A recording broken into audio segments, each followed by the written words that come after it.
तो मेरे प्रेमी भाइयों, आप जिस किसी संस्था से होंगे, यदि आप जय गुरुदेव महाराज के संस्था से होंगे तो आप सभी को हमारे तरफ से जय गुरुदेव। और यदि आप श्री राधा स्वामी के संस्था से होंगे तो आप सभी को हमारे तरफ से हे राधा स्वामी जी। यदि आप राधे राधे कृष्ण प्रभु के संस्था से जुड़े हैं तो आप सभी को भक्तों प्रेमियों हमारे तरफ से राधे राधे, जय श्री कृष्ण। तो मेरे प्रेमी भक्तों,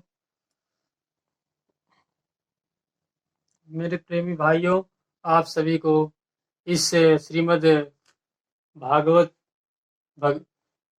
पुस्तक के माध्यम से आज हम आप लोगों को कुछ सुना रहे हैं, तो आप लोग सुनिए। इसमें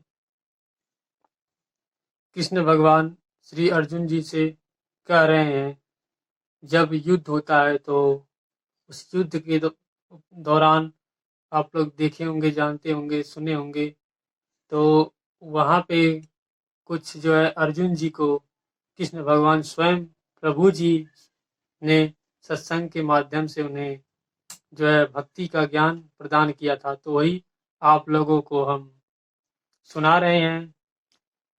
अध्याय 306 है, उसमें से कुछ आप लोग को सुना रहे हैं, तो आप लोग सुनिए। तो इसमें भगवान क्या कह रहे हैं, मया दयछेड़ प्रकृति स्वते सचराचरम हेतु नानेन कौन्यते जगदी परिवर्तते। कह रहे हैं प्रभु, हे कुंती पुत्र, यह भौतिक प्रकृति मेरी शक्तियों में से एक है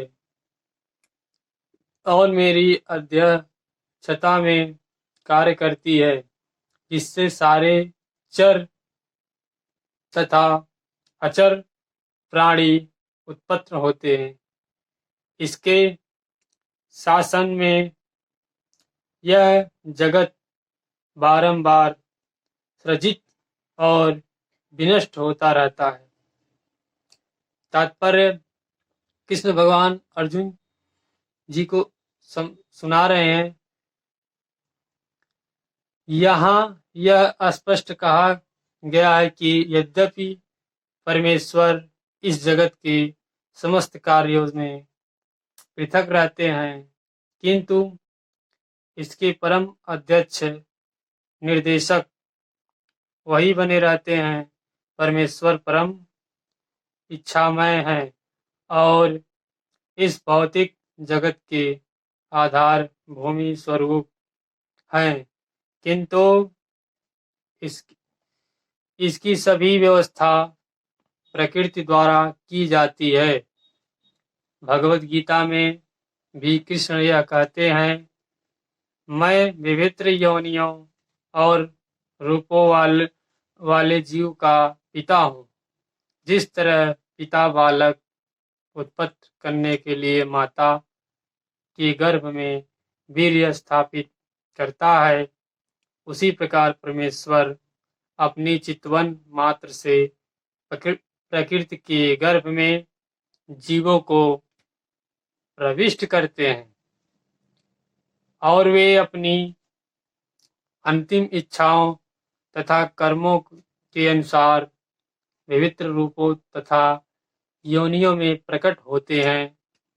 अतः भगवान इस जगत से प्रत्यक्ष रूप में आसक्त नहीं होते, वे प्रकृति पर दृष्टिपात करते हैं। इस तरह प्रकृति क्रियाशील हो उठती है और तुरंत ही सारी वस्तुएं उत्पन्न हो जाती है, क्योंकि वे प्रकृति पर दृष्टिपात करते हैं। इसलिए परमेश्वर की ओर से निसंदेह प्रक्रिया होती है किंतु भौतिक जगत के प्रकट से उन्हें कुछ लेना देना नहीं रहता। स्मृति में एक उदाहरण मिला है जो इस प्रकार है।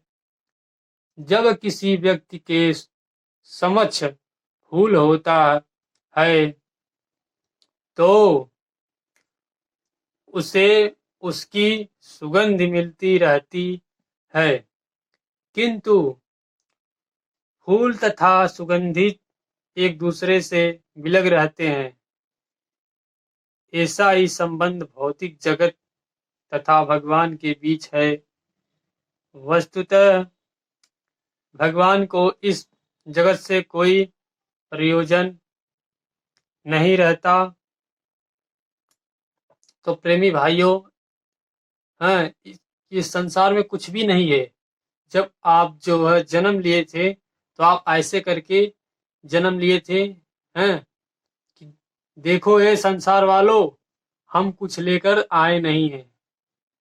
जब आप जन्म लिए थे और जब जाते हैं तो ये हमारा जब हाथ ऐसे, जब हम जन्म लिए थे ऐसे रहता है, जब हम जाते हैं तब हमारा हाथ ऐसे हो जाता है, इस तरह।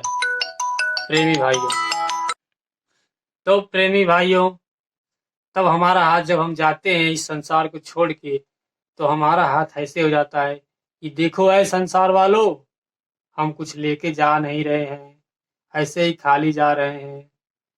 तो इस संसार में मेरे प्रेमी भाइयों भक्तों, प्रभु के भक्तों, कुछ है नहीं, बस एक ही है, प्रभु।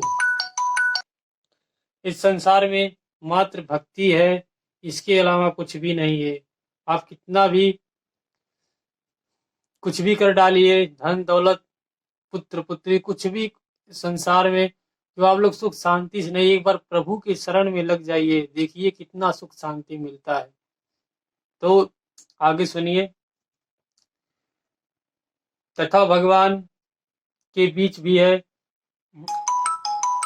किंतु वे, तो प्रेमी भाइयों गौर से सुनिए, किंतु वे ही से अपने दृष्टिपात से उत्पत्त करते हैं, वह व्यवस्थित करते हैं। सारांश के रूप में हम कह सकते हैं कि परमेश्वर की अध्यक्षता के बिना प्रकृति कुछ भी नहीं कर सकती, तो भी भगवान समस्त कार्यों से पृथक रहते हैं। अवजानन्ति मूढ़ा मानुषीं तनुमाश्रितं परं भावमजानतो मम भूत महेश्वरम। जब मैं मनुष्य रूप में अवतरित होता हूँ तो मूर्ख मेरा उपहास करते हैं। वे मुझ परमेश्वर के दिव्य स्वभाव को नहीं जानते। तो प्रभु लोग, क्षमा करें, तो प्रेमी भाई लोग, आप लोग जो है, समझिए प्रभु। जब समझेंगे धीरे धीरे तो आप पूरा समझ जाएंगे।